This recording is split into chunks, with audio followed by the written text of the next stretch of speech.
ხალხი მთვარეზე მიფრინავს და იქ სუპერმარკეტებს ხსნიან და მე კიდე აგვზივარ და ვინ რომელი საფეხბურთო კლუბი რა დროს იყომარებს იმას ვითვლი.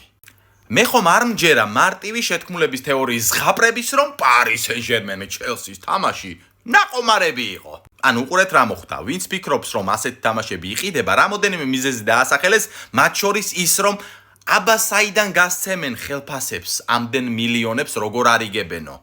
აქეთ არ სჭირდება შემოსავალიო კაცო, რაღაცით ხო უნდა იარსებოსო, ამიტომ ყიდის ასეთ თამაშებსო. ხო როგორც მოსკოვს არ ეკითხებოდნენ ადრე ნასერ ალ-ხელაიფს შეეკითხებიან თამაში გაყიდიან თუ არა, წამოარტყავენ თავპირში და ეგ არის გაყიდის. ან მაფიოზების ამბავია რა, აქ მაფიოზი რომ დაგიქნევს ხელს რომ დღეს თამაშს ყიდი, ნასერ ალ-ხელაიფი კი არ თუ გინდა დონალდ ტრამპი იყავი. ხო ნასერი ვინ ჩემპეხებია, 8 მილიარდი ზღვაში წვეთი. არაბეთში ქონდა ისა რა ქვია, წისქვილი და იმით იშოვა ფული. წისქვილი არა ბოდიში, ხორცის მაღაზია ქონდა. ახში ენაზე მადგას თამირუ საათები მაგით იშოვა ეგ 8 მილიარდი. პროფესორ ამდენს რო ვტლიკინებ, ეს ზევით ახედე ამას რა ხდება?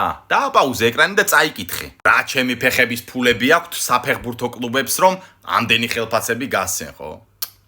როგორ უჭირთ საწყლებს. შემოწირულობით არიან სხვათა შორის. აბა ამდენს ახლა საიდან გამოიმუშავებდა, ხო ის გაყიდა რა ელჩე სელტას მიყიდა ერთი თამაში, აქეთ ლიგაზე Paris Saint-Germain-ს მიყიდა და Lille-ს მიყიდა, სანამ მერვე ფინალები დაიწყებოდა. ხო დანარჩენი ახლა ბილეთების გადამყიდველები დაიქირავა, აყიდინა ეს ბილეთები და გადააყიდინა და ის ფული თვითონ ჩაიდო ჯიბეში. ხო კიდე საიდან შოვიდა ახლა ფულს, ამ აისური რა გონია ხარ 100 ხდის Adidas-ი რო Real-საც ცვია მაგალითად. 100 მილიონი წელიწადში იმისათვის რომ Adidas-ი აცვია. კი ბატონო.